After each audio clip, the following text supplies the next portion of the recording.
घर की मजबूती बहुत ज्यादा निर्भर करती है कि आप उसको बनाने के लिए कौन सा सीमेंट यूज कर रहे हैं। अब अगर आप गूगल करोगे और सर्च करोगे कि कौन सा सीमेंट लगाना चाहिए हमारे घर को बनाने के लिए, तो आपको अलग अलग ब्रांड्स के बारे में देखने को मिलेगा, लाइक अल्ट्राटेक, अंबुजा, एसीसी वगैरह वगैरह।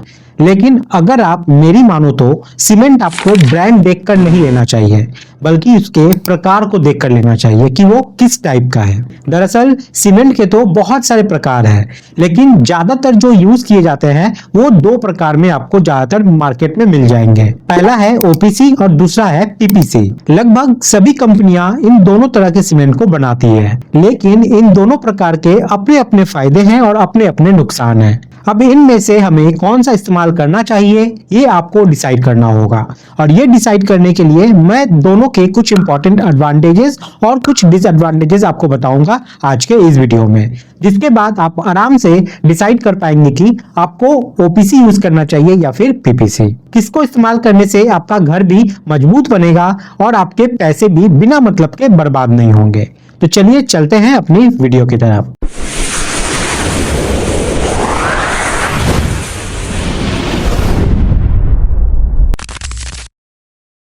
ओपीसी का फुल फॉर्म होता है ऑर्डिनरी पोर्टलैंड सीमेंट और पीपीसी का फुल फॉर्म होता है पोर्टलैंड पज़रोना सीमेंट। अब दोनों सीमेंट में से कौन सा बेहतर है ये पता करने के लिए जरूरी है कि इनको अलग अलग पैरामीटर्स पर कंपेयर किया जाए। तो पहले बात करते हैं स्ट्रेंथ यानी कि ताकत की। अगर आप ओपीसी से कंक्रीट बना रहे हैं तो 3 दिन बाद इसकी जो स्ट्रेंथ है वो हो जाएगी 3.5 kg पर मिलीमीटर स्क्वायर। 7 दिन बाद आपको देखने को मिलेगा कि इसका स्ट्रेंथ 4.35 kg पर मिलीमीटर स्क्वायर हो गया है। 28 दिन बाद ये हो जाएगी 5.5 kg पर मिलीमीटर स्क्वायर। वहीं अगर पीपीसी सीमेंट से अगर आप कंक्रीट बना रहे हो तो 3 दिन बाद उसकी स्ट्रेंथ हो जाती है 2.8 kg पर मिलीमीटर स्क्वायर।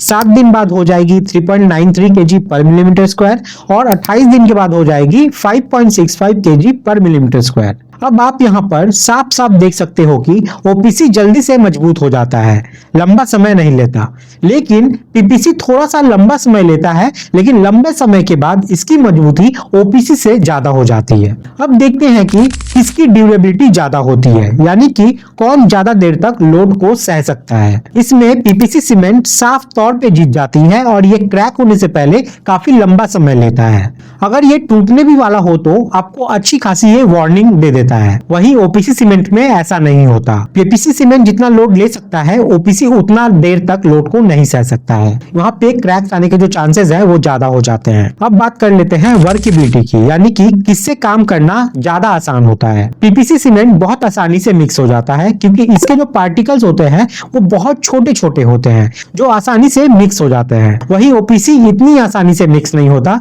इसमें थोड़ी सी ज्यादा मेहनत आपको करनी होती है, वरना वर्केबिलिटी में कोई ज्यादा फर्क आपको देखने को नहीं मिलता। अब बात करते हैं परमिएबिलिटी की, यानी पानी कितनी आसानी से इसके आर पार निकल सकता है। पीपीसी की परमिएबिलिटी बहुत कम होती है, यानी कि पानी इसके आर पार आसानी से नहीं जा सकती। इसलिए इसका इस्तेमाल ब्रिजेस, डैम्स जैसे इंफ्रास्ट्रक्चर बनाने के लिए ज्यादा किया जाता है, जहां पानी का खतरा ज्यादा बना रहता है। वहीं ओपीसी की परमिएबिलिटी ज्यादा होती है। यह घरों को बनाने के लिए तो चल जाता है, लेकिन ऐसी जगह जहां पर वाटरप्रूफिंग ज्यादा चाहिए वहां इसका इस्तेमाल अवॉइड ही करना चाहिए, और खासकर ऐसी जगह जो बीच या समुद्र के किनारे बनी हुई है वहां पे तो इसका इस्तेमाल बिल्कुल से भी नहीं करना है। अगर आप ऐसा करोगे तो कंक्रीट के अंदर के सरिये में अक्सर जंग लगने के जो चांसेस हैं वो बहुत हद तक बढ़ जाते हैं। अब बात कर लेते हैं सेटिंग टाइम की, यानी कि कौन कितनी जल्दी सूख जाता है यानी कि जम जाता है। यहाँ ओपीसी साफ तौर पर आगे निकल जाता है और बहुत जल्दी से सेट होना शुरू हो जाता है, यानी कि आप यहाँ कंस्ट्रक्शन जल्दी से शुरू कर सकते हो और जल्दी से खत्म भी कर सकते हो। पीसीसी को सेट होने में थोड़ा सा ज्यादा समय चाहिए होता है,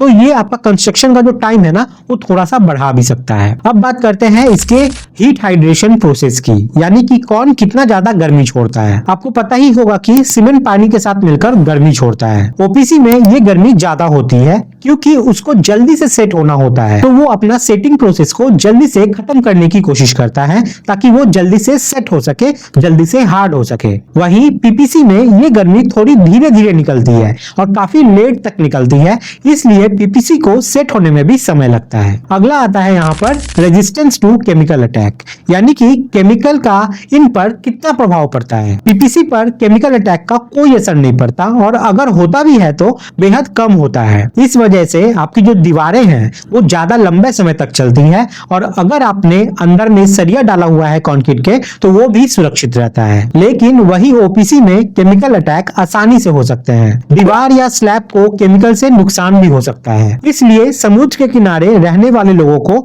बिल्कुल भी ओपीसी का इस्तेमाल नहीं करना चाहिए। इसका मेन रीजन है कि वहां हवा में सोडियम बहुत ज्यादा मिलता है जो आपके स्ट्रक्चर के लिए बहुत ज्यादा हानिकारक हो सकता है। अब आते हैं बेहद जरूरी चीज पर, वो है क्यूरिंग टाइम पर, यानी कि किसको कितने समय तक पानी देना चाहिए। ओपीसी को कम से कम 4 दिन की क्यूरिंग चाहिए होती है। वैसे गवर्नमेंट के रेगुलेशन के हिसाब से 7 दिन करना चाहिए, एज पर आईएस कोड 7 दिन करना चाहिए, लेकिन 4 दिन भी कम से कम कर दोगे तो ठीक हो जाएगा। वहीं पीपीसी को कम से कम 7 दिन की क्यूरिंग चाहिए होती है और गवर्नमेंट रेगुलेशन के हिसाब से ये 10 दिन रखा गया है। तो यहाँ पे अगर देखा जाए तो यहाँ पर ओपीसी जीत जाता है और उसे क्यूरिंग कम करनी होती है और वो जल्दी से सेट भी हो जाता है। अब आते हैं एनवायरमेंटल इम्पैक्ट के ऊपर, यानी कि प्रकृति के लिए कौन सा कितना ज्यादा अच्छा होता है या फिर बुरा होता है। ओपीसी काफी ज्यादा कार्बन डाइऑक्साइड हवा में छोड़ता है जब वो सेट हो रहा होता है, यानी कि जम रहा होता है। इसके साथ ही इसको बनाते हुए भी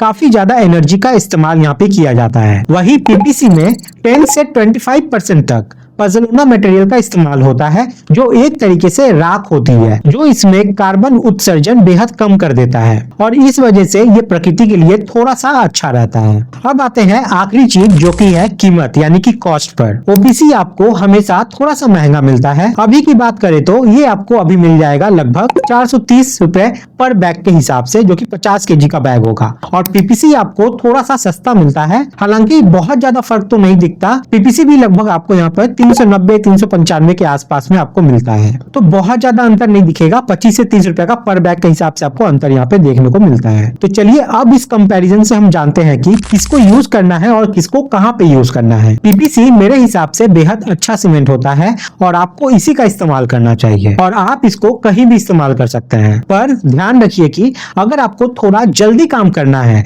थोड़ा कंस्ट्रक्शन जल्दी करवाना है, तो आपको पीपीसी थोड़ी तकलीफ दे सकता है, क्योंकि इसको थोड़ा समय ज्यादा लगता है अपना स्ट्रेंथ अचीव करने में। अदरवाइज हर चीज में पीपीसी ओपीसी से कहीं ज्यादा आगे है। ओपीसी की बात की जाए तो आप कॉलम, बीम, स्लैब में इसका इस्तेमाल कर सकते हैं जहां आपको जल्दी से काम करवाना है, लेकिन इसका इस्तेमाल ब्रिक वर्क या प्लास्टरिंग के लिए नहीं करना चाहिए, क्योंकि इसमें श्रिंकेज की समस्या आती है, जिस वजह से क्रैक्स आने के चांसेस बहुत ज्यादा फ्यूचर में बढ़ जाते हैं। अगर आप अपना घर बनाना चाहते हो तो हमेशा आपको पीपीसी सीमेंट के साथ ही आगे बढ़ना चाहिए। ओपीसी आपको अवॉइड ही यहाँ पर करना चाहिए। अब मुझे उम्मीद है कि आपको समझ आ गया होगा कि ओपीसी और पीपीसी में आपके लिए बेहतर कौन सा है और आपको किसका इस्तेमाल करना चाहिए, जिससे आपका घर जो है मजबूत भी बने और पैसा भी आपका बिना मतलब का बर्बाद ना हो। अगर आपको इस तरीके की वीडियोस पसंद आती है तो प्लीज चैनल को सब्सक्राइब करिए ताकि वीडियो आपको मिलती रहे। धन्यवाद।